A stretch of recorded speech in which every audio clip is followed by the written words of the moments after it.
Bismillahirrahmanirrahim. Assalamualaikum warahmatullahi wabarakatuh.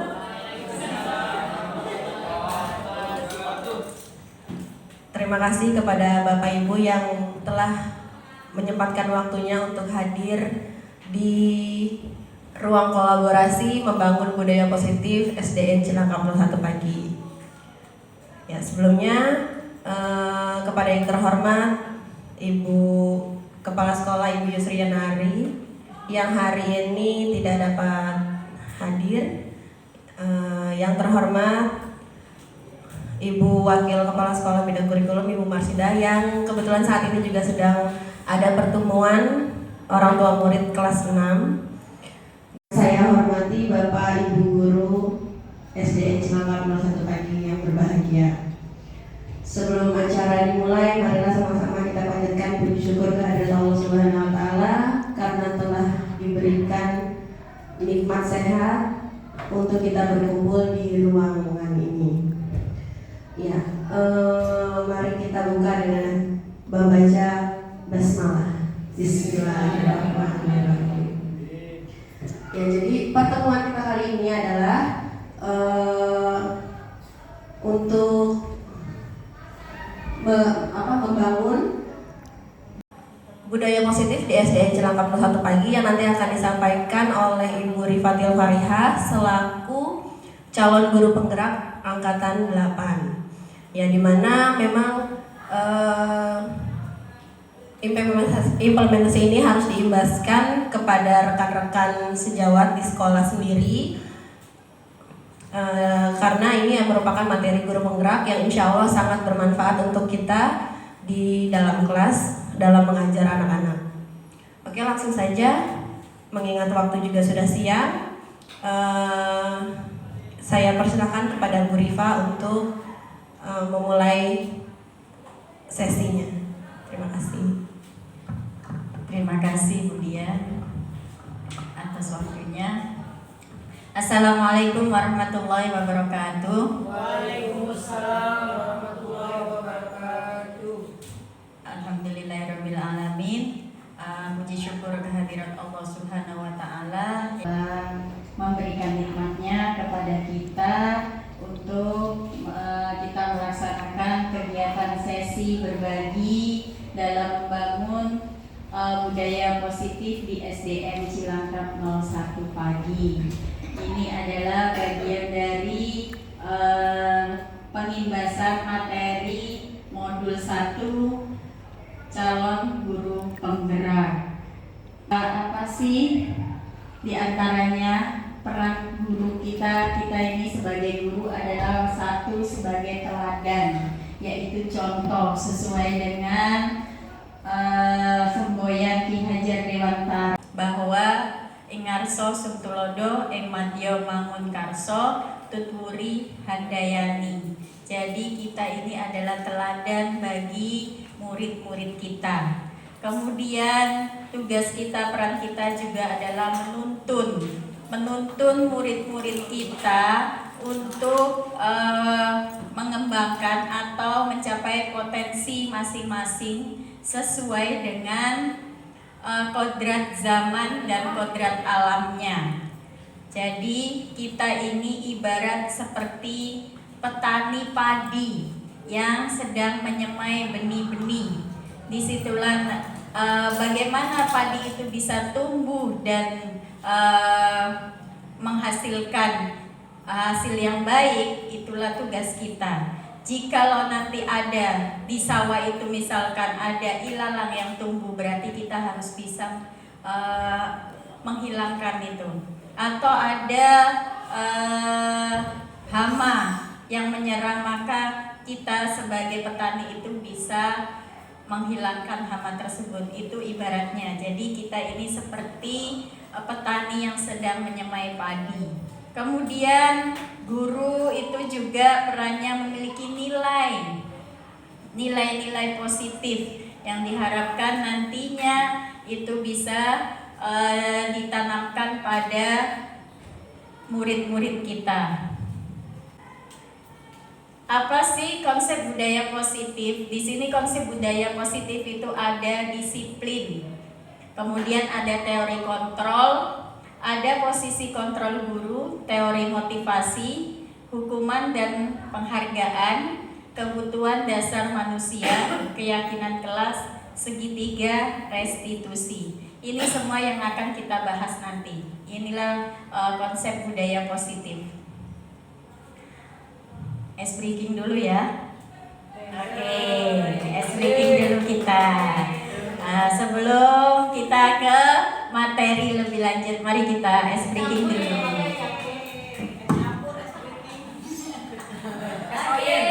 Silakan Bapak Ibu, kita ikuti yang kemarin, nggak usah berdiri.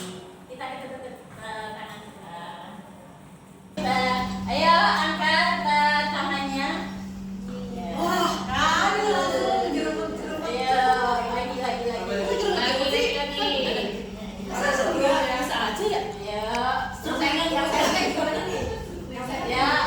Yang sehat berasa kesetrum. Sampai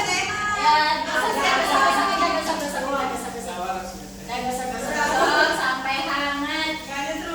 Sampai hangat. Di sini ada nilai positifnya. Ayo kita tanyakan. Yang hangat berarti hatinya. Kita gosok-gosok lagi. Tempelkan di dagu. Berarti ibu nggak fokus ya. Saya minta tempelkan di dagu, saya ke pipi, ikutin di pipi. Berarti nggak fokus ya.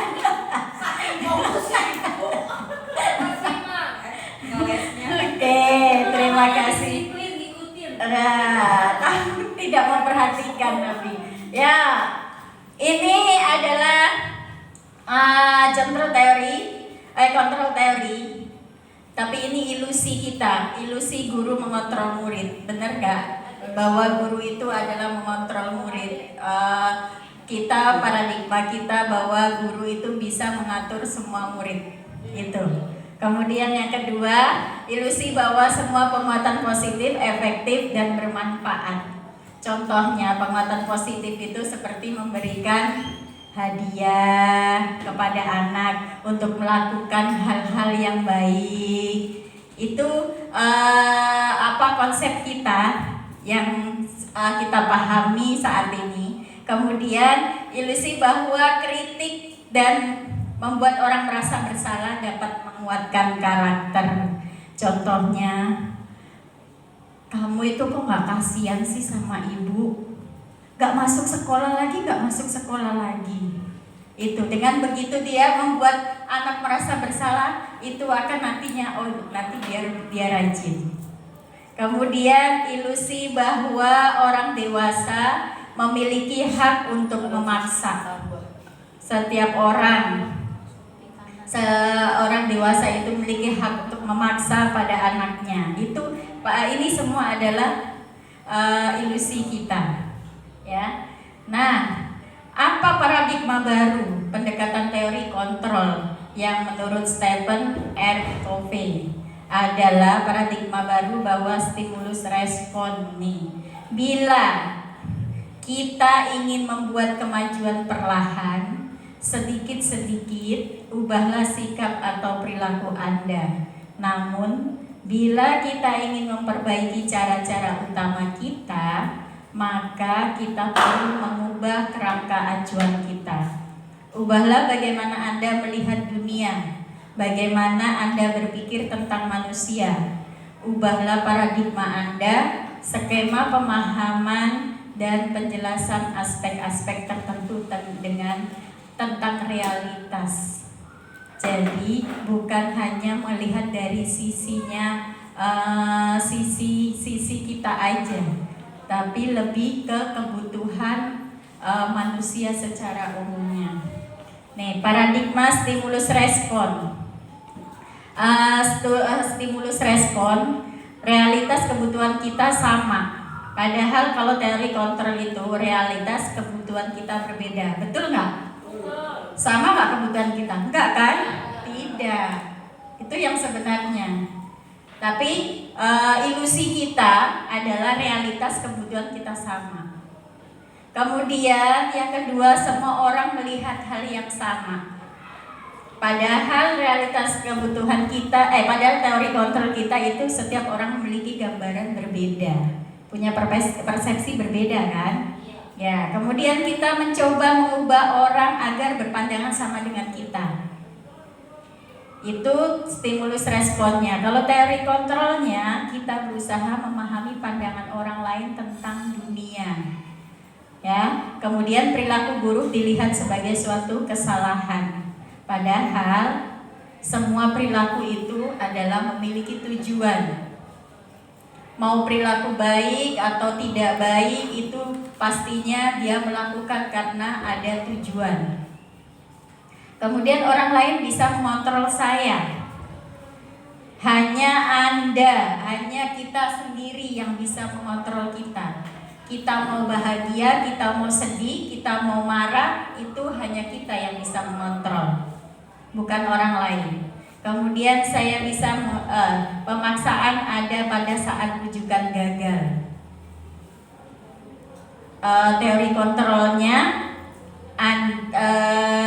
kolaborasi dan konsensus menciptakan pilihan-pilihan baru.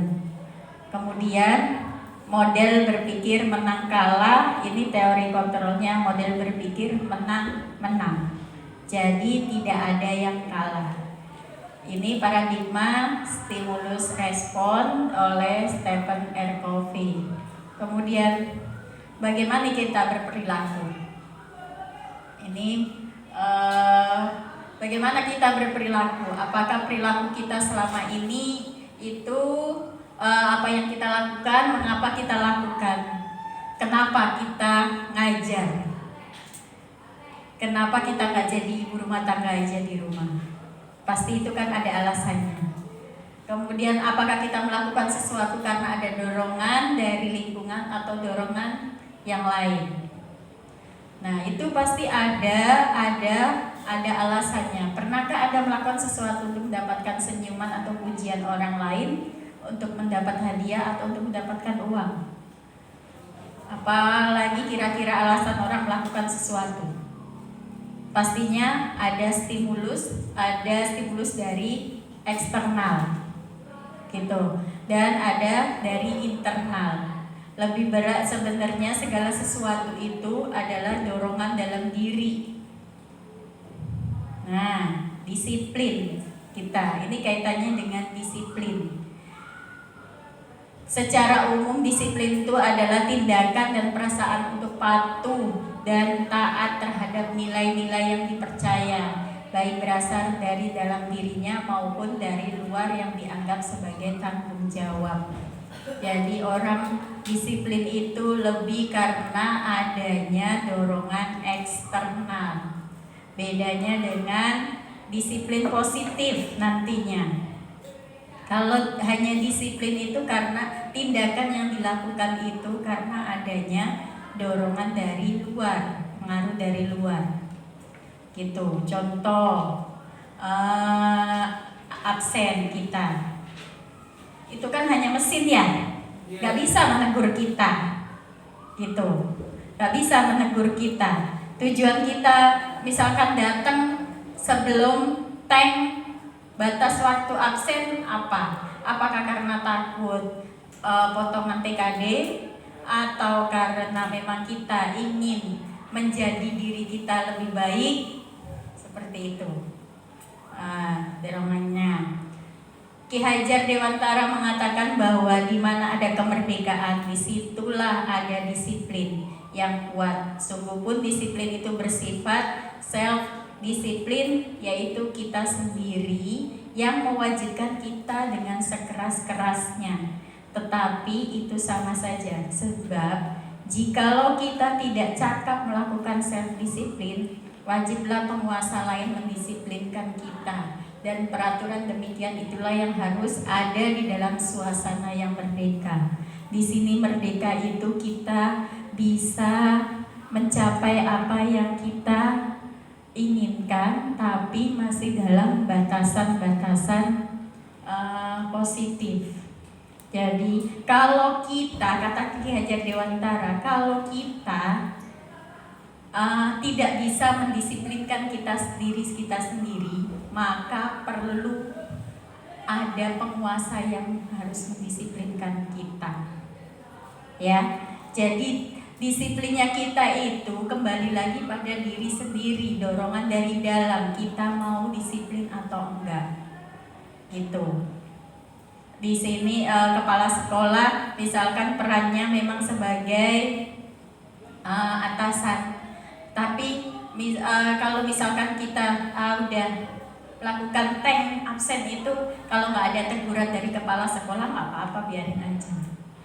Berarti itu dia belum bisa mendisiplinkan diri sendiri. Disiplinnya dia itu karena ada teguran, contohnya seperti itu. Nah, waalaikumsalam, silakan Bu Nina. Silakan Bu Nina. Nah, disiplin positif ini kaitannya adalah dengan nilai-nilai kebajikan universal yang mengacu pada pelajar Pancasila nantinya, yang terdiri dari 6 elemen, yaitu beriman, bertakwa kepada Tuhan Yang Maha Esa, dan berakhlak mulia. Yang kedua, berkebinekaan global, kemudian bergotong royong, kreatif, bernalar kritis, dan mandiri. Itu harapannya ujung dari disiplin positif ini. Apa sih nilai-nilai kebajikan universal? Di antaranya rasa hormat, mandiri, menghargai, antusias, integritas, empati, keingintahuan, kreativitas, kerjasama, percaya diri, dan komitmen. Masih ada lagi 9 pilar karakter, di antaranya cinta Tuhan dan segenap ciptaannya, kemandirian dan tanggung jawab, kejujuran, amanah, diplomatis, hormat dan santun, dermawan, suka menolong, dan gotong royong, percaya diri, kreatif, dan bekerja keras, kepemimpinan dan keadilan, baik dan rendah hati, toleransi, kedamaian, dan kesatuan. Ini adalah nilai-nilai universal. Kemudian nilai kebajikan universal, petunjuk seumur hidup. Ini ada 2, sebagai keterampilan hidup dan sebagai petunjuk hidup. Keterampilan hidup dapat dipercaya, lurus hati, pendengar yang aktif, tidak merendahkan orang lain, dan memberikan yang terbaik dari kita.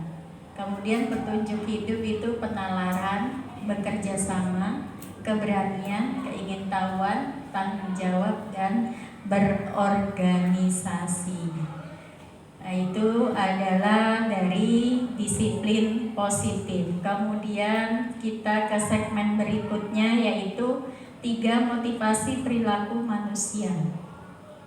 Nah, ini menurut Diana, kebutuhan manusia, 3 motivasi dorongan manusia itu ada 3. 1, untuk menghindari ketidaknyamanan atau hukuman.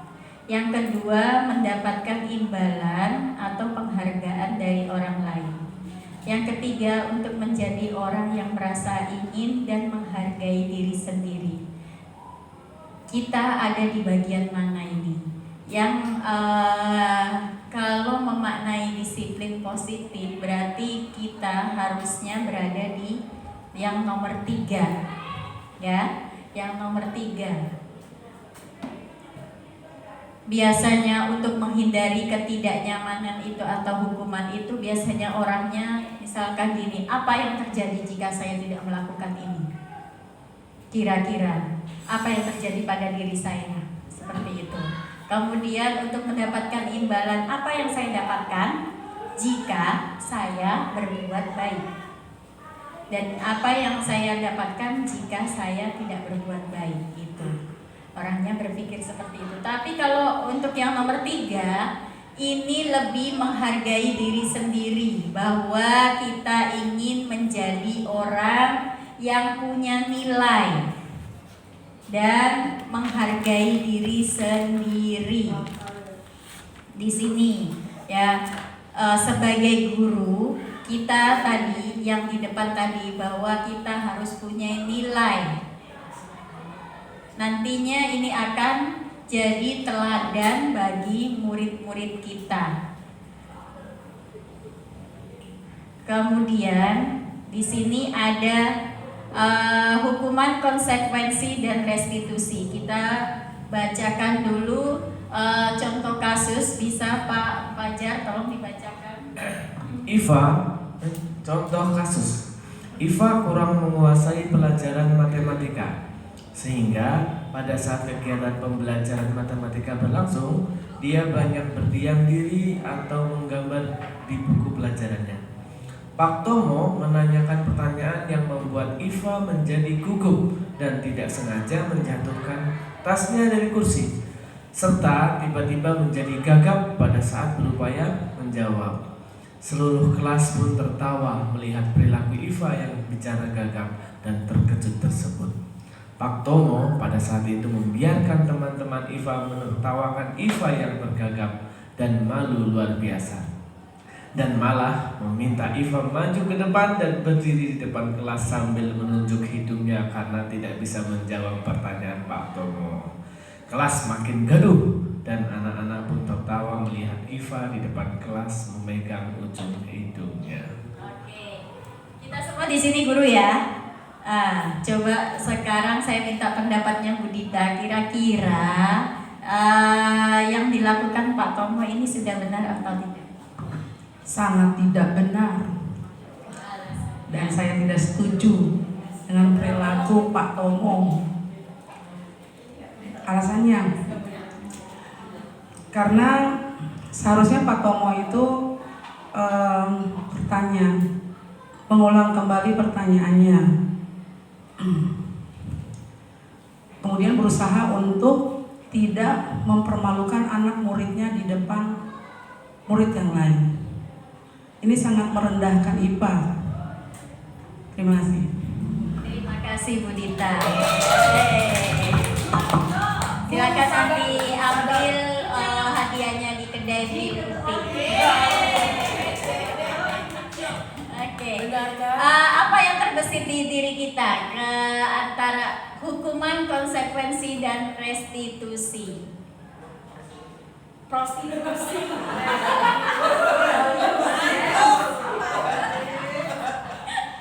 Restitusi, Pak.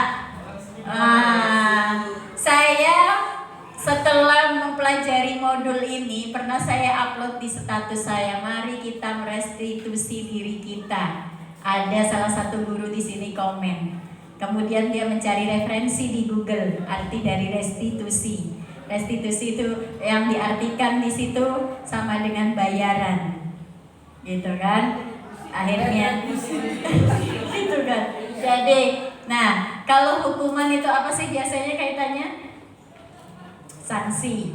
Itu peraturan yang dibuat hanya satu pihak ya, satu pihak. Ya.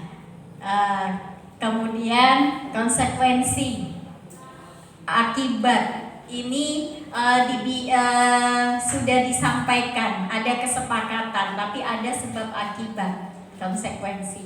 Tapi restitusi ini adalah mencari solusi dari anak yang gagal mencapai kebutuhannya sehingga dia berperilaku salah. Kemudian kita buat dia menyadari itu dan bisa memperbaiki diri. Tuh, ya. Nah, contohnya ini. Identitas gagal itu sama dengan hukuman. Kalau identitas sukses itu disiplin, konsekuensi, restitusi. Contoh, sesuatu yang menyakitkan harus terjadi, itu hukuman. Karena itu adalah dibuat satu pihak. Pihak keduanya hanya menerima. Contohnya yang selama ini peraturan kita buat di sekolahan nih, murid-murid udah terima jadi, bahwa kalau telat dihukum, tidak mengerjakan PR, berdiri di depan kelas 1 jam misalkan, yang berisik angkat kaki kanan, jewer telinga, seperti itu kan kalau hukuman nggak boleh karena itu hanya dilakukan anak-anak tanpa nanti mengetahui kesalahannya dan perbaikannya apa, seperti itu. Kemudian sesuatu harus terjadi. Kalau restitusi itu merupakan pilihan. Kemudian tidak nyaman, hukuman itu tidak membuat orang tidak nyaman. Anak untuk jangka waktu panjang membuat anak ada trauma, itu hukuman. Kalau konsekuensi tidak nyaman untuk murid anak untuk jangka waktu pendek, restitusi menguatkan untuk murid anak atau anak dalam jangka waktu panjang, penguatan. Kalau hukuman itu korban mendapatkan keadilan, kemudian konsekuensi korban bisa diabaikan, restitusi korban mendapatkan ganti. Kemudian hukuman itu murid atau anak akan tersakiti. Konsekuensi murid atau anak dibuat tidak nyaman. Kemudian restitusi murid atau anak mendapatkan penguatan. Hukuman bisa mengakibatkan perilaku pasif atau agresif meningkat. Konsekuensi penguatan hanya bertahan dalam jangka waktu pendek. Kemudian kalau restitusi masalah terpecahkan. Kira-kira yang tadi kasus Pak Tomo, itu Pak Tomo memberikan hukuman, konsekuensi atau restitusi? Konsekuensi. Karena di situ murid dibuat tidak nyaman ya. Murid dibuat tidak nyaman dengan diolok-olok tadi, diketawain teman-temannya. Ya, di situ. Nah, ini masih ada sistem hukuman, sistem tidak akan berjalan bila murid tidak takut. Kalau konsekuensi memerlukan monitoring dan supervisi terus-menerus dari guru. Murid, kalau restitusi, murid belajar bertanggung jawab untuk perilakunya. Kemudian hukuman berlaku hanya pada sebuah institusi, tidak berlanjut pada kehidupan nyata. Ini hukuman. Ketika ada gurunya, dia akan diam. Tapi kalau nggak ada gurunya, rame lagi itu kelas. Kalau membuat konsekuensi membantu penerapan mengikuti peraturan dalam masyarakat. Restitusi fokus pada pemecahan masalah dalam jangka waktu panjang. Peraturannya adalah kamu harus, kalau hukuman itu kamu harus diam di kelas. Gak boleh keluar-keluar ya, ibu guru tinggal nih. Awas kalau jalan-jalan. Terus kalau disiplin kalimatnya, apa peraturannya? Konsekuensi. Mampukah kamu melakukannya? Terima kasih. Tapi kalau restitusi, apa yang kamu yakini? Di sini nanti kaitannya dengan penyusunan keyakinan kelas atau kesepakatan kelas. Apa yang sudah kita yakini? Apa yang sudah kita sepakati? Apa yang bisa kamu lakukan untuk memperbaiki masalah ini? Jadi ditanyakan kembali kepada anak, kira-kira dengan begini apa akibatnya dan bagaimana cara memperbaikinya. Itu. Kemudian kalau hukuman, murid atau anak membenci peraturan. Kemudian konsekuensi, murid atau anak menghormati peraturan. Restitusi, murid atau anak menghormati dirinya dan orang lain. Ini masih banyak ya. Jadi awas tuh, awas. Di sini negatif. Negatif kalau hukuman itu negatif sifatnya, konsekuensi netral, restitusi itu positif. Awas kalau dilakukan lagi ya, nanti awas kamu. Lakukan apa yang saya katakan. Kalau positifnya, apakah hal ini yang sesungguhnya ingin kamu lakukan? Gitu. Karena kalau hukuman itu mode paksaan, netral itu stimulus respon, kalau untuk restitusi teori kontrol. Nah, ini adalah perbedaan dari hukuman, konsekuensi, dan restitusi. Nah, sekarang nih, ayo kita sama-sama menjawab.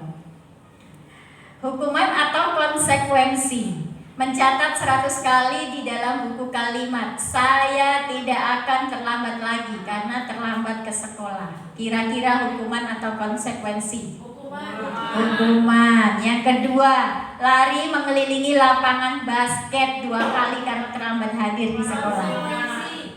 Lari mengelilingi lapangan basket 2 kali, hukuman. Membersihkan coretan yang dibuat di meja tulis, konsekuensi. Murid diminta untuk push up 15 kali karena tidak menggunakan oke. Menggantikan kertas tugas teman, konsekuensi. Berjemur di lapangan, oke. Murid diminta bertelanjang kaki sepanjang hari karena tidak menggunakan sepatu, konsekuensi. Dia tidak menggunakan sepatu kan? Nah, disuruh itu tidak menggunakan sepatu warna hitam, gitu. Jadi peraturannya di situ udah ada menggunakan sepatu warna hitam, tapi dia tidak memakai, maka dia disuruh bertelanjang kaki. Berdiri di depan kelas sambil mengangkat kaki satu karena tidak bisa menjawab pertanyaan, konsekuensi. Berdiri di depan kelas sambil mengangkat kaki satu karena tidak bisa menjawab pertanyaan. Oh ya, hukuman. Membersihkan tumpahan air di meja tulis karena tersenggol, konsekuensi. Kehilangan 10 menit jam istirahat untuk mengerjakan tugas karena terlambat datang, konsekuensi. Oke, nah contoh kasus yang kedua, Ibu Anas guru kelas 2 SD mendapat masalah. Murid-muridnya tidak bisa tertib berdiri antri di depan pintu kelas dan selalu berebut masuk ke dalam kelas setelah jam istirahat usai. Ini tentunya sangat mengganggu proses pembelajaran di mana kelas tidak dapat mulai tepat waktu karena Ibu Anas sibuk menenangkan murid-muridnya untuk waktu cukup lama. Akhirnya, Bu Anas berpikir cepat dan mengandalkan stiker bintang. Setiap murid-muridnya akan masuk kelas usai jam istirahat, Bu Anas akan mengiming-imingi murid-muridnya dengan stiker bintang. Siapa yang dapat berdiri lurus dan berbaris rapi antri di depan pintu dapat bintang dari Bu Anas, kata Bu Anas kan. Sebagian besar muridnya menyambut tantangan tersebut dan langsung berdiri rapi di depan pintu agar mendapat stiker bintang. Hal ini terus dilakukan Bu Anas selama beberapa minggu karena cukup berhasil membuat muridnya berdiri rapi antri di depan pintu. Sampai suatu saat Bu Anas sakit dan terpaksa digantikan Pak Heru. Pak Heru tidak mengetahui tentang stiker bintang dan benar saja pada saat mau masuk ke kelas, usai jam istirahat murid-murid kelas 2 kembali berebut masuk kelas. Kenapa hal itu terjadi? Kenapa hal itu terjadi? Karena apa tadi? Anak-anak rapi itu karena apa? Karena ada hadiah, stiker itu tadi ya.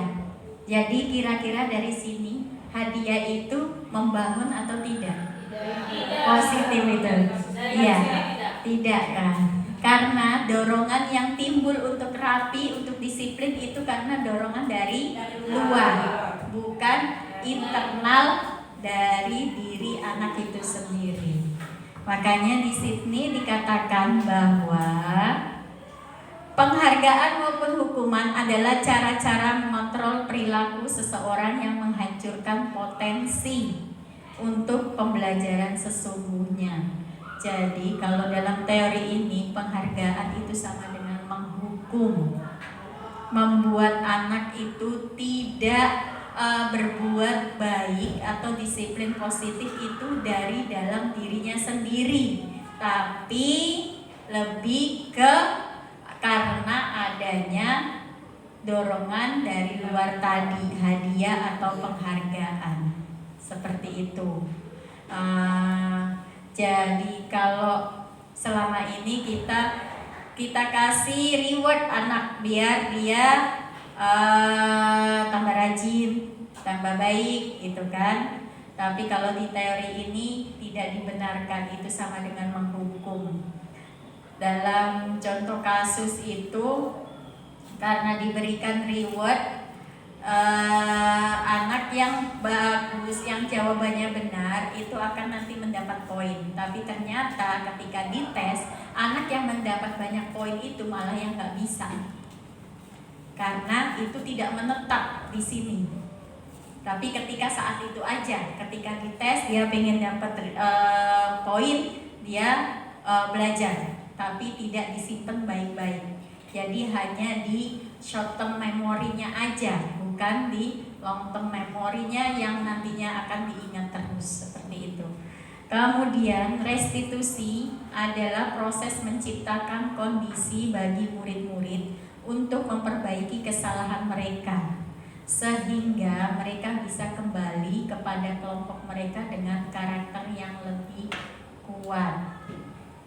Jadi jika anak itu ada melakukan kesalahan, kita tidak boleh menghukum atau memberikan konsekuensinya, tapi yang baik adalah kita merestitusi, yaitu memperbaiki kesalahan mereka dengan cara bersama-sama. Kita bagaimana caranya untuk memperbaiki ini? Kita tanyakan kembali kepada anaknya, kenapa kamu melakukan itu? Pasti kamu punya alasan, gitu. Jadi kira-kira apa yang bisa kamu lakukan untuk memperbaiki ini? Seperti itu. Nah, kaitannya ini adalah untuk melakukan itu semua, kita harus buat keyakinan kelas, atau kita pertama buat kesepakatan di awal pembelajaran. Di awal pembelajaran itu kita buat kesepakatan kelas. Kita mau kelas ini kita ciptakan bagaimana?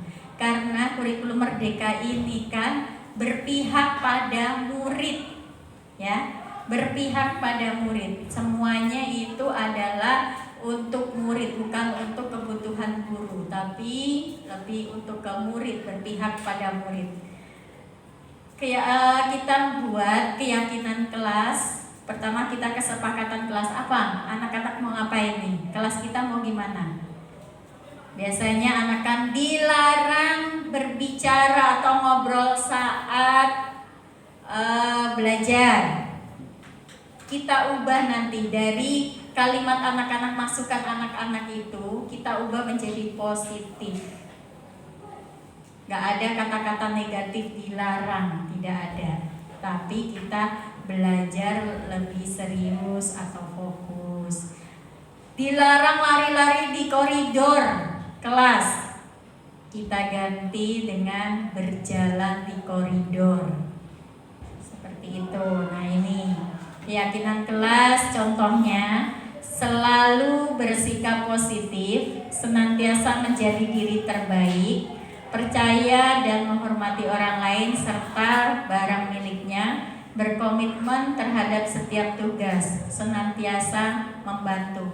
Atau keyakinan kelasnya itu dari kata-kata nilai-nilai universal tadi, ada tanggung jawab, mandiri, kemudian jujur, tuh ya. Dari situ bertanggung jawab berarti apa? Setiap ada tugas dia bertanggung jawab untuk mengerjakan. Ada piket, dia bertanggung jawab untuk melaksanakan piket, seperti itu. Ini contoh saya buat penerapan keyakinan kelas di 5D kemarin. Anak-anak suka, jadi maunya apa? Tapi rata-rata di situ dia pengennya bawa HP ke sekolah. Akhirnya apa? Iya, saya buat kesepakatan. Iya, boleh bawa HP ke sekolah jika ada pembelajaran yang membutuhkan moda gadget itu. Saya sampaikan seperti itu. Gitu. Di hari apa? Kita buat kesepakatan di hari Jumat. Tapi itu ketika datang HP sudah diletakkan di tempat yang disediakan, kemudian dimasukkan ke lemari, dikeluarkan hanya saat pembelajaran. Ketika mau setelah pembelajaran dimasukkan kembali, pulang baru diberikan. Seperti itu. Jadi buat kesepakatan kelas ke anak-anak. Nah, selanjutnya adalah kebutuhan dasar manusia. Ini kebutuhan dasar manusia kita, kebutuhan kita itu sebenarnya ada 5. Ketika ini tidak terpenuhi, salah satu saja tidak terpenuhi, pasti kita akan melakukan kesalahan atau berbuat yang tidak sesuai dengan norma atau aturan lah, seperti itu. Pertama adalah kebutuhan untuk bertahan hidup. Itu kaitannya dengan kebutuhan biologis kita, makan, minum, rumah, kesehatan, kemudian kebutuhan untuk merasa nyaman. Ini kebutuhan utama kita yang paling pertama ya. Yang kita butuhkan adalah makan, kebutuhan rumah, kesehatan, kemudian rasa aman, ya kan? Kita bisa tahu ketika itu tidak terpenuhi, orang nggak bisa makan, pastinya mungkin kalau nggak buat kerja, mungkin dia akan mengais-ngais di sampah. Itu kalau yang nggak mau melakukan hal jahat ya. Kalau tidak, dia akan melakukan hal jahat atau meminta-minta. Pasti ada alasannya, karena kebutuhannya tidak terpenuhi, makanya dia melakukan itu. Yang kedua adalah cinta dan kasih sayang. Jadi kita itu perlu ada cinta, kebutuhan untuk disayangi dan diterima, meliputi kebutuhan akan hubungan dan koneksi sosial, kebutuhan untuk memberi dan menerima kasih sayang, dan kebutuhan untuk merasa menjadi bagian dari suatu kelompok. Jadi nggak bisa kita hidup sendiri itu, memang kita butuh orang lain. Kemudian yang ketiga, ketika sudah dapat kebutuhan satu kedua, ini ada kebutuhan penguasaan, di mana kekuatan untuk mencapai sesuatu, menjadi kompeten, menjadi terampil, diakui atas prestasi dan keterampilan kita, didengar dan memiliki rasa harga diri. Ini penguasaan, ya. Kemudian yang keempat, kebebasan, kebutuhan untuk mencari kesenangan, bermain dan tertawa. Itu. Kemudian yang kelima adalah kesenangan, kebutuhan untuk ini terbalik ya, saya buat ya. Yang atas itu kebutuhan untuk bebas adalah kebutuhan akan kemandirian, otonomi, memiliki pilihan dan mampu mengendalikan arah hidup seseorang. Itu adalah kebebasan. Yang kesenangan adalah kebutuhan mencari kesenangan, bermain dan tertawa. Dari urutannya seperti itu. Kalau sudah nomor 1 terpenuhi kebutuhan bertahan hidup, kita butuh cinta dan kasih sayang. Kemudian penguasaan, kebebasan, berkesenangan. Ya, jadi jika salah satu di antaranya ini tidak terpenuhi, akan manusia itu akan melakukan hal yang tidak semestinya, seperti itu. Nah, setiap dari kita itu memiliki dunia berkualitas. Apa sih dunia berkualitas itu?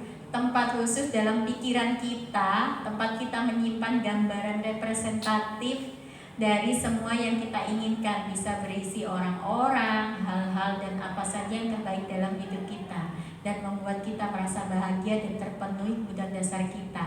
Ya, contohnya kita misalkan pernah atau punyalah teman yang berarti banget bagi diri kita itu di situ. Nah itu ya, itu adalah dunia berkualitas kita. Punya satu tempat yang sangat momennya itu berharga buat kita. Itu pastinya selalu kita kenang dalam diri kita. Itu di mana adanya dunia berkualitas, ada dalam pikiran kita. Untuk itu makanya supaya kita bisa menjadi bagian dari dunia berkualitas buat murid-murid kita, kita harus mempunyai nilai positif. Ya, yang dikenang itu adalah tempat khusus dalam pikiran kita, tempat kita menyimpan gambaran representasi dari semua yang kita inginkan.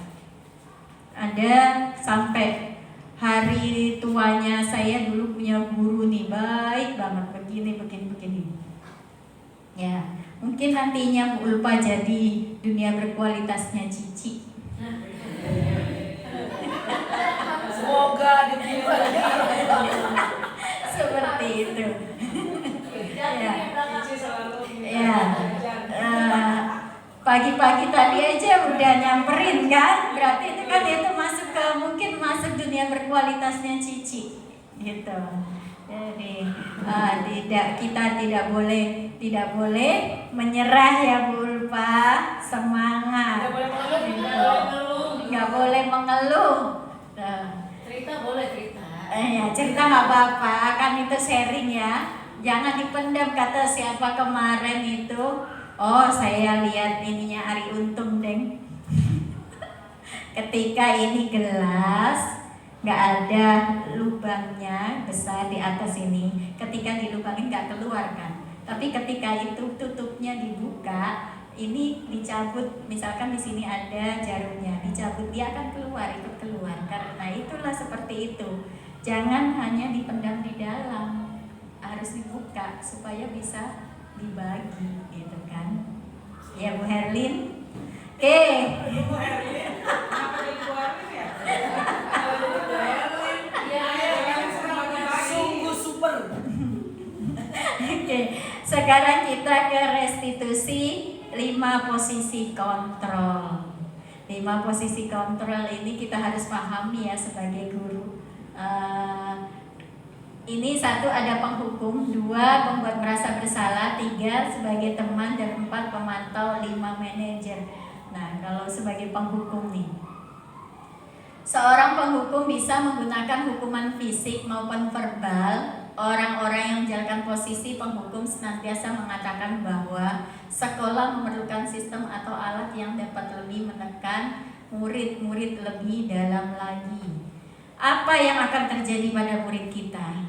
Murid kita kemungkinan akan marah dan menendam atau bersifat agresif. Bisa jadi sesudah kembali duduk, murid tersebut akan mencoret-coret bukunya atau meja tulisannya. Lebih buruk lagi, sepulang sekolah murid melihat motor atau mobil bapak ibu guru akan menggoreskan kendaraan tersebut dengan paku. Ya, itu kalau akibatnya. Jadi kalau kita sebagai penghukum, kamu terlambat, besok terlambat lagi, kamu harus keliling 10 kali lapangan muter, gitu kan. Terus besok lagi disengajain malahan terlambat lagi. Oh, kamu terlambat lagi. Oke, besok kamu ngepel kamar mandi atau nyuci kamar mandi. Nah, kan gitu kan. Ini adalah contohnya penghukum, gitu. Kemudian membuat merasa bersalah. Pada posisi ini biasanya guru akan bersuara lebih lembut. Pembuat rasa bersalah akan menggunakan keheningan yang membuat orang lain merasa tidak nyaman, bersalah atau rendah diri. Apa yang terjadi kalau kita ada di posisi sebagai pembuat merasa bersalah? Murid akan merasa bersalah telah mengecewakan ibu atau bapak gurunya. Murid akan merasa menjadi orang yang gagal dan tidak sanggup membahagiakan orang lain. Kadangkala sikap seperti ini lebih berbahaya dari sikap penghukum karena emosi akan tertanam rapat di dalam. Murid menahan perasaan. Tidak seperti murid dalam dengan gurunya. Penghukum di mana murid bisa menempatkan amarahnya walaupun dengan cara negatif. Murid tertekan seperti inilah yang tiba-tiba bisa meletus amarahnya dan bisa menyakiti diri sendiri atau orang lain. Ketika saya setelah belajar modul ini, saya jadi merasa berpikir apakah anak-anak kita yang tidak mau sekolah itu tergoreskah emosinya sehingga dia merasa tidak berharga ini, gitu kan, merasa gagal. Jadi contohnya itu gini, kalau sebagai merasa bersalah ini. Ibu itu udah capek, udah ngajar nih suaranya sampai serak, tapi kamu masih nggak ngerti. Ibu harus gimana lagi sih? Belajar dong, belajar. Itu nggak boleh ternyata. Gitu ya, itu nggak boleh. Gitu kan? Ngerti gak sih? Gitu kan? Atau astagfirullahaladzim.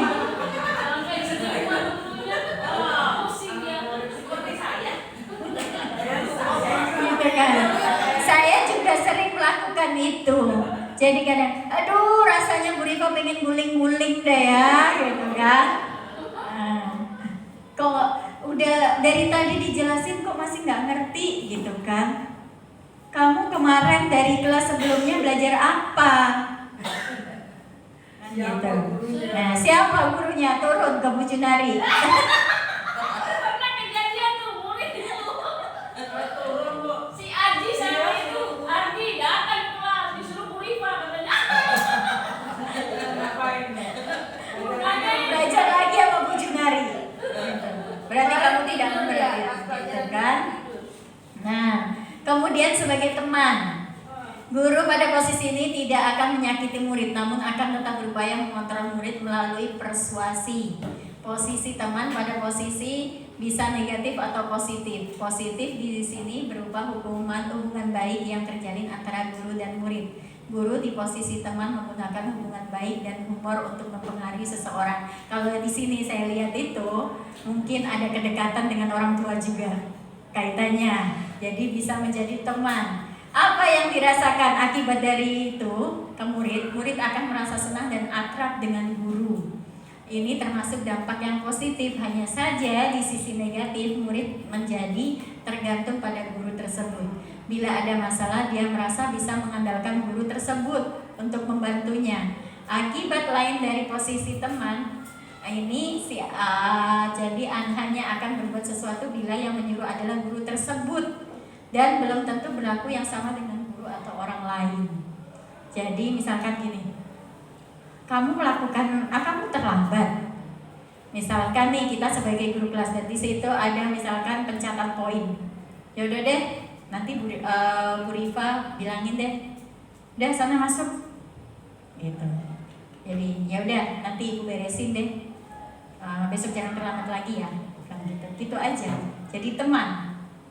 Jadi ya begitu akibatnya, anak akan menyepelekan, gampang, kan gitu ya.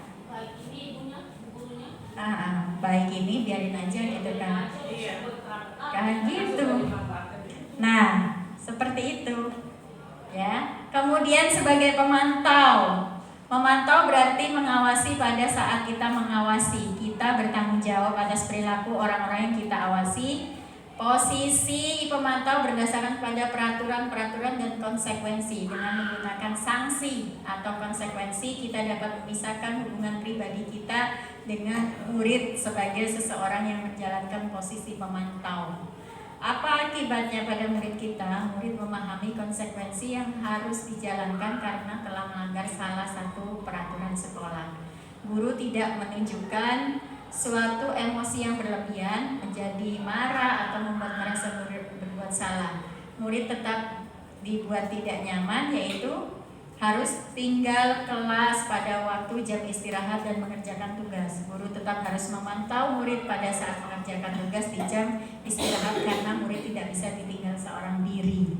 Contohnya, kalau kita misalkan nggak ngerjain PR, kerjain di luar, tapi kita tetap mengawasi.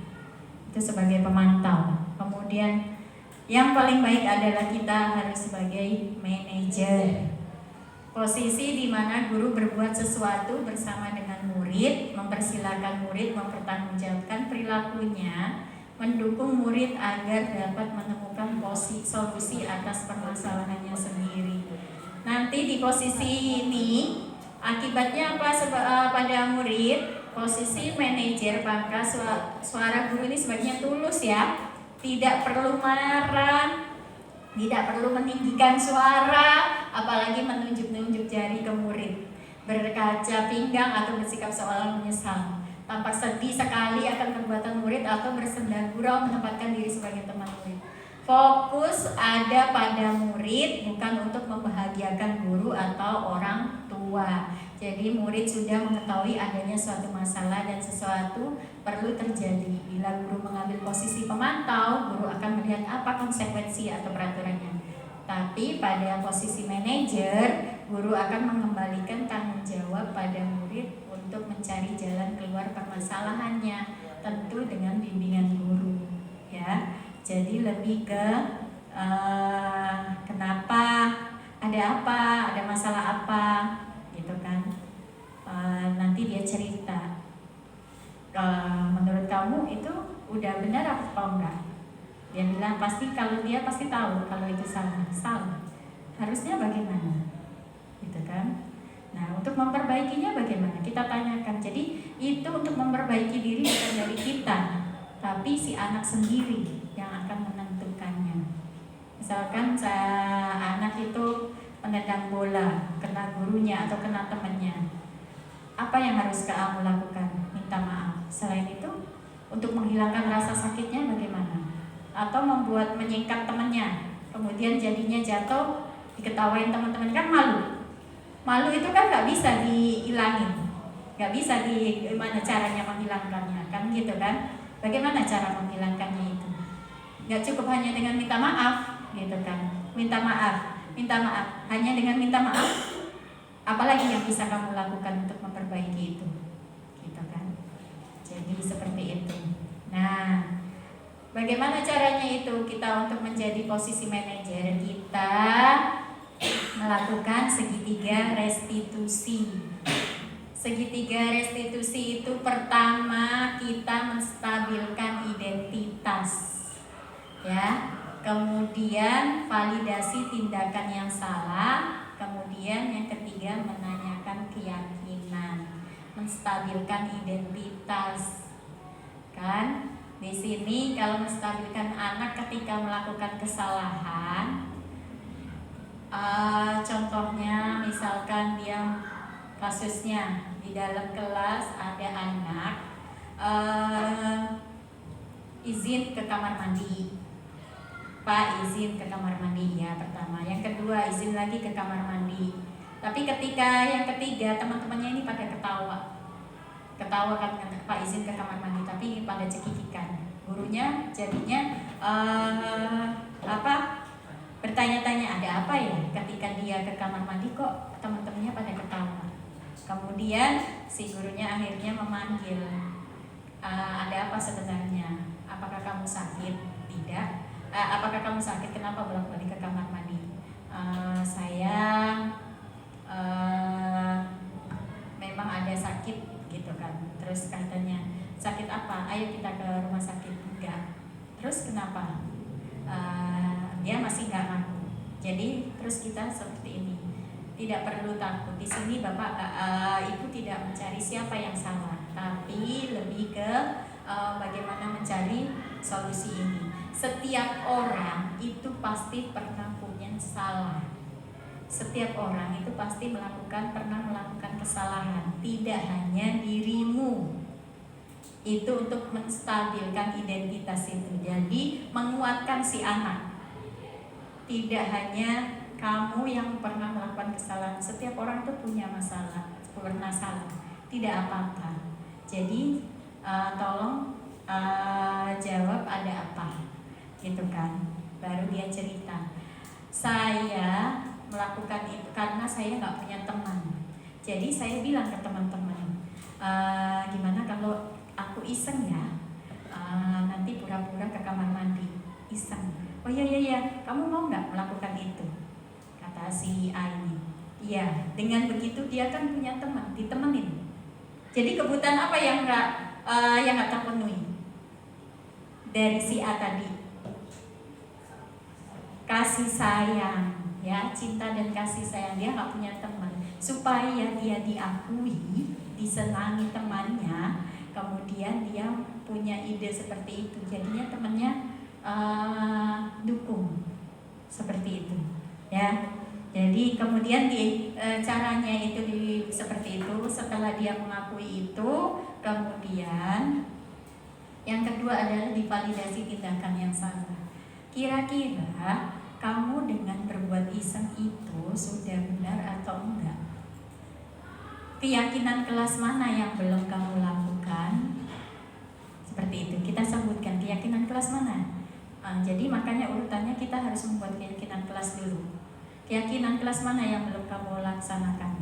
Setelah itu dia menyebutkan. Nah, kira-kira setelah itu kita menanyakan keyakinan. Kira-kira apa yang bisa kamu lakukan memperbaiki kesalahan ini? Ya, saya akan minta maaf. Yang kedua apa? Saya tidak akan berbuat seperti itu lagi. Kemudian jujur dan tidak iseng ke Bapak Guru. Ya, jadi itu akan timbul dari diri anak itu sendiri. Gitu. Nah, ini stabilkan identitas, ya, mengubah identitas anak dari orang yang gagal karena melakukan kesalahan menjadi orang yang sukses. Kalimatnya itu seperti ini biasanya. Berbuat salah itu tidak apa-apa. Tidak ada manusia yang sempurna. Saya juga melakukan kesalahan seperti itu. Kita bisa menyelesaikan ini kok. Bapak Ibu tidak tertarik mencari siapa yang salah, tapi Bapak Ibu ingin mencari solusi dari permasalahan ini. Kamu berhak merasa begitu. Apakah kamu sedang menjadi teman yang baik buat dirimu sendiri? Jadi kalimatnya seperti itu untuk menstabilkan identitas si anak, supaya anak ini merasa nyaman, ya, tenang. Kemudian divalidasi tindakan yang salah, yaitu memenuhi kebutuhan dasar. Setiap tindakan dilakukan dengan suatu tujuan ini.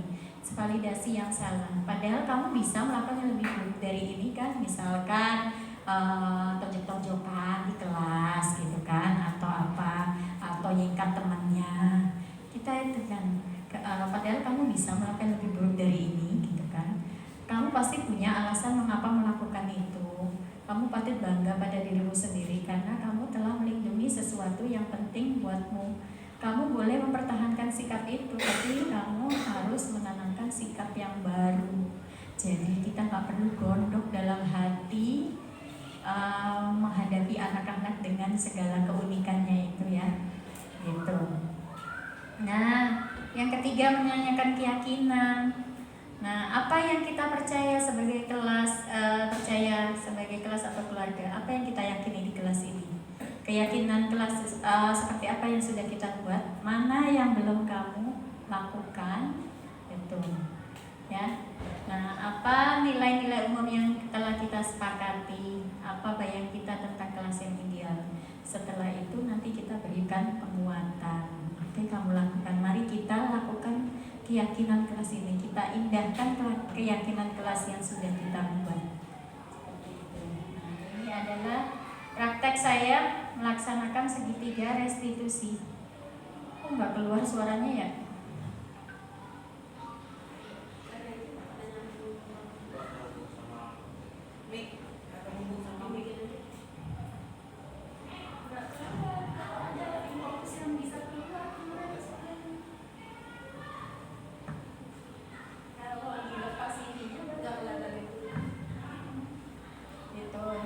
Kemarin ini si Alif ini ketika saya mendampingi Pak Ivan untuk visi misi, ya, di sini. Saya tinggalkan itu kelas, saya berikan tugas. Setelah itu ternyata lempar-lemparan bola di dalam kelas.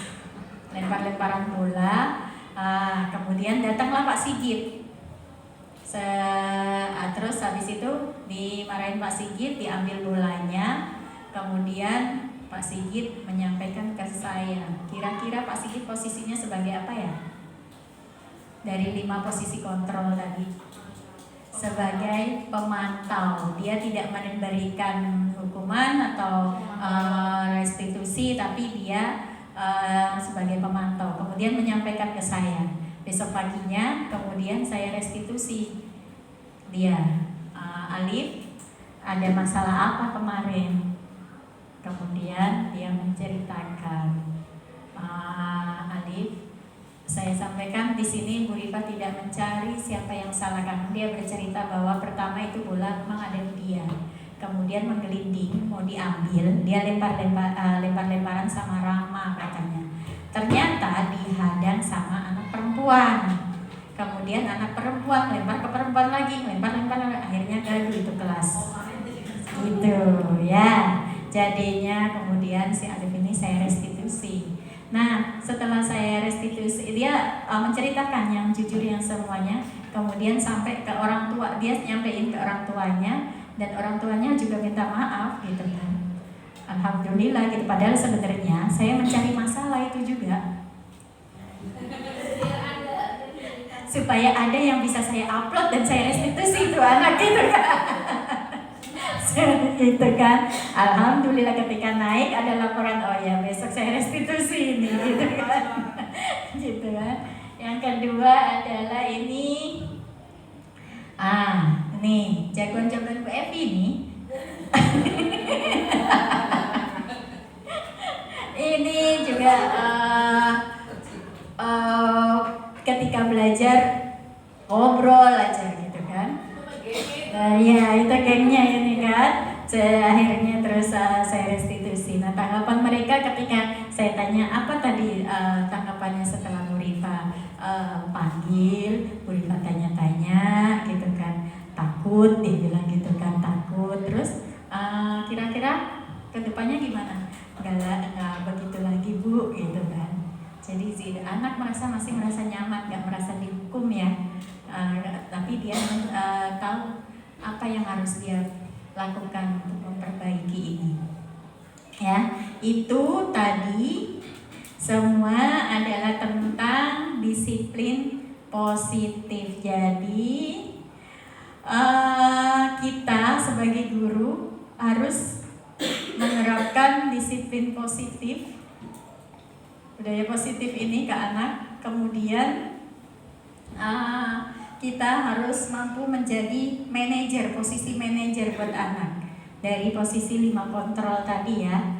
Terus kita juga harus mampu mengetahui kebutuhan anak, kenapa dia seperti ini, kebutuhan apa yang tidak terpenuhi dari 5 kebutuhan tadi ya gitu. Karena dari ilmu psikologi juga, setiap perkembangan psikologi orang itu harus ada ya tahapan-tahapannya. Ketika satu tahapan tidak terpenuhi, itu akan tetap dia akan memenuhinya pada mungkin di usia berapa, yang harusnya di usia 12 tahun terpenuhi dia nggak terpenuhi, nanti akan kembali gitu. Jadi itu sudah ada tahapannya dan harus terpenuhi seperti itu. Nah, gunanya untuk apa? Supaya nanti kita bisa menjadikan murid kita menemukan potensinya kembali tadi. Kita sebagai petani yang menanam padi, supaya hasil padinya baik.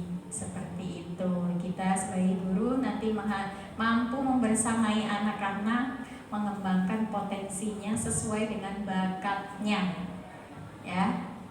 Jadi anak dapat hidup bahagia dan selamat sebagai manusia maupun dalam kehidupan masyarakat, seperti itu. Itu materi sesi berbagi dari saya. Saya cukupkan. Saya kembalikan lagi ke moderator. Terima kasih.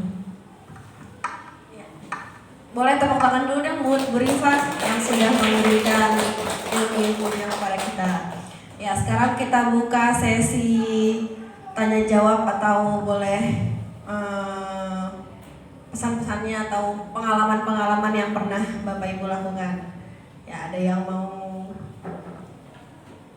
berbagi pengalamannya atau ada yang mau bertanya tentang materi tadi mengenai budaya positif yang harus dibangun. Oke, Pak Fajar. Sebenarnya sih bukan apa ya, cuman unek-unek saya. Mungkin saya belum belajar, belum CGP begitu. Jadi apa yang selama ini saya pelajari? Tadi saya kaget ketika ada Hukuman dan penghargaan itu tidak baik atau tidak dibenarkan. Ya. Tapi dari awal, mungkin dari kecil saya sudah diterapkan. Bukan sama orang tua saja. Ketika kita punya anak umur 7 tahun sampai 10 tahun nggak mau sholat, harus dipukul. Maka menurut saya bukan hukuman itu jelek, ataupun mencuri yang jelas-jelas harus potong tangan, harus ini dulu. Tidak. Menurut saya hukuman dan penghargaan semuanya itu masih harus tetap diberlakukan. Cuman kita mungkin belum bisa posisi adil itu di mana ketika mengemas hukuman. Karena kita anak cerita kita dengarkan itu penghargaan, nggak harus penghargaan sertifikat. Kalau penghargaan nggak ada, sertifikat nggak usah dibikin. Ngapain bikin kayak gitu? Ini unek-unek saya karena saya belum belajar CKP begitu kan ya. Nah kayak gitu.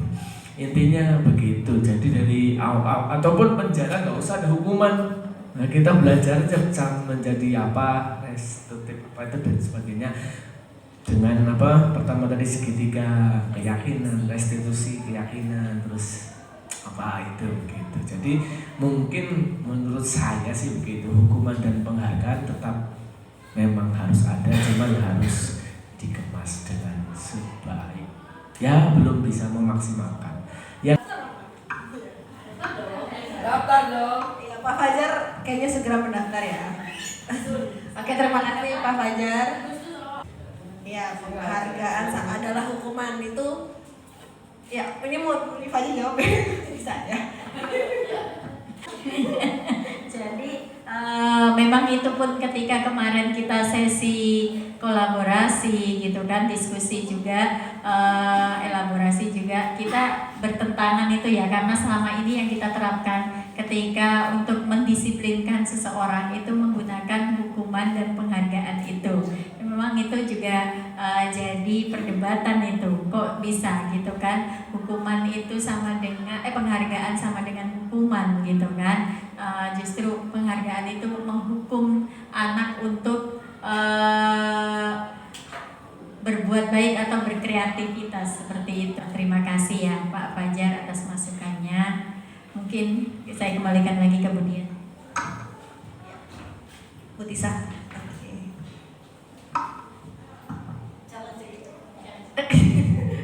Oke, bismillahirrahmanirrahim. Dari konsep budaya positif ini sebenarnya saya mau narik ke belakang lagi dengan masalah yang saya hadapi di kelas. Saya mungkin mohon masukannya dengan Bapak Ibu guru hebat di sini. Apa yang harus saya lakukan sebagai wali kelas, sebagai guru di kelas 4A? Karena di sini ada satu kasus, saya singkat saja. Intinya ada satu anak tidak masuk sampai dengan 10 hari dari awal, karena di kelas sebelumnya dia 1 semester juga nggak masuk. Saya sudah ke rumahnya sampai diceger, kemudian sudah menanyakan kenapa gitu ya, kenapa nggak mau masuk gitu. Ternyata di sini ada dia nggak mau terbuka gitu.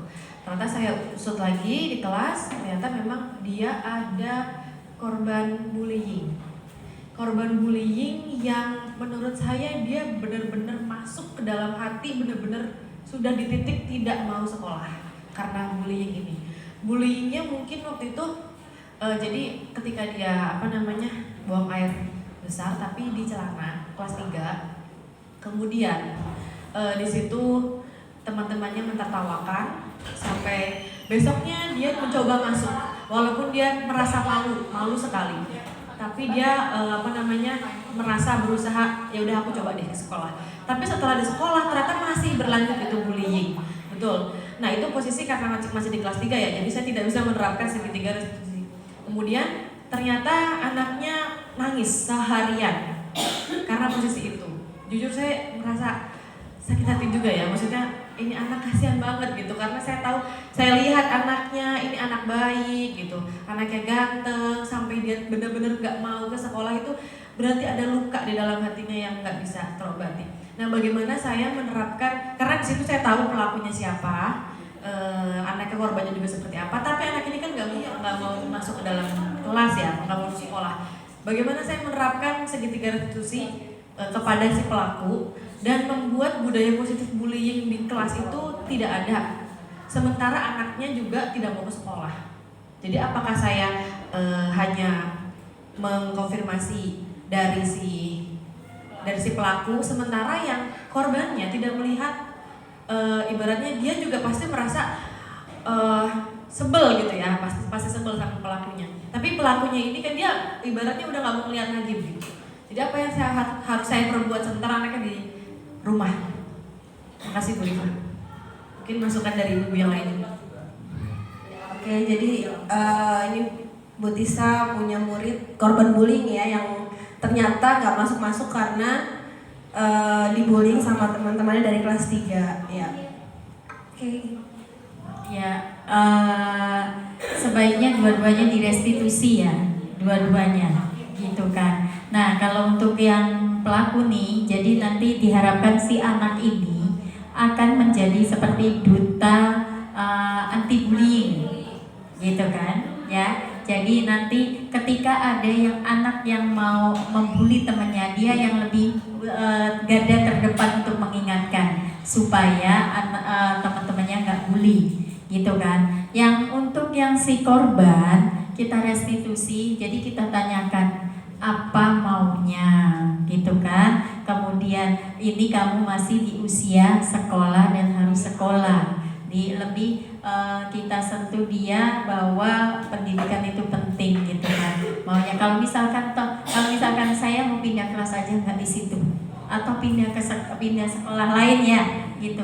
Tujuannya kita kan supaya anak ini mau sekolah kan. Bukan hanya sekolah di sini, nggak harus di sini, gitu kan. Jadi dua-duanya kita restitusi, si pelaku maupun si korban. Si pelaku juga diharapkan nanti pertama dia minta maaf kepada korban. Jadi ketika itu kan mungkin bisa mengobati sedikit lukanya si korban ya, gitu kan. Karena dia nggak mau sekolah itu awalnya kan karena malu sama teman-temannya ini, seperti itu. Itu ya Bu Tisa ya. Semangat Bu Tisa. Oke, ya, ada lagi Bapak Ibu yang mau menambahkan atau memberi pengalamannya, berbagi pengalaman? Saya rasa waktu kita sudah menunjukkan pukul 15 lewat ya, sudah waktunya pulang juga. Oke, kita cukupkan saja sesi berbagi kita hari ini. Ya, kesimpulan yang bisa ditarik dari materi yang telah Bu Rifa berikan hari ini adalah kita sebagai guru harus bisa menumbuhkan motivasi pada diri siswa ya, terutama motivasi yang datangnya dari diri sendiri, bukan dari luar. Karena kalau dari luar itu tidak bersungguh-sungguh anak tersebut untuk melakukan hal-hal yang positif tersebut. Ya, terima kasih untuk Bu Rifa yang telah berbagi budaya positif, materi budaya positifnya sangat bermanfaat untuk kita, terutama ini di awal tahun ajaran baru, supaya ilmu-ilmu yang kita dapatkan hari ini dapat bermanfaat bagi kita dalam membimbing anak-anak kita di kelas. Untuk sesi penutup, saya mohon untuk Pak Bandi untuk memberikan doanya, memimpin doanya.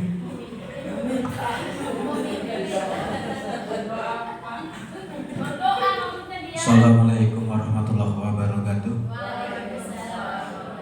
Pertama, kita ucapkan terima kasih kepada Ibu Rifa yang telah menyampaikan materi tentang disiplin positif.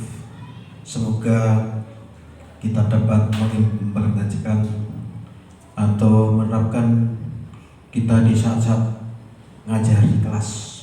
Dan yang terpenting semoga kita menjadi guru yang sabar dan penyabar. Amin. Hari kegiatan hari ini semoga berkah. Kita tutup dengan doa. Subhanaka Allahumma wa bihamdika asyhadu an la ilaha illa anta wa astaghfiruka wa atubu ilaik. Alhamdulillahirabbil alamin. Assalamualaikum warahmatullahi wabarakatuh. Waalaikumsalam warahmatullahi wabarakatuh. Terima kasih. apa umpamanya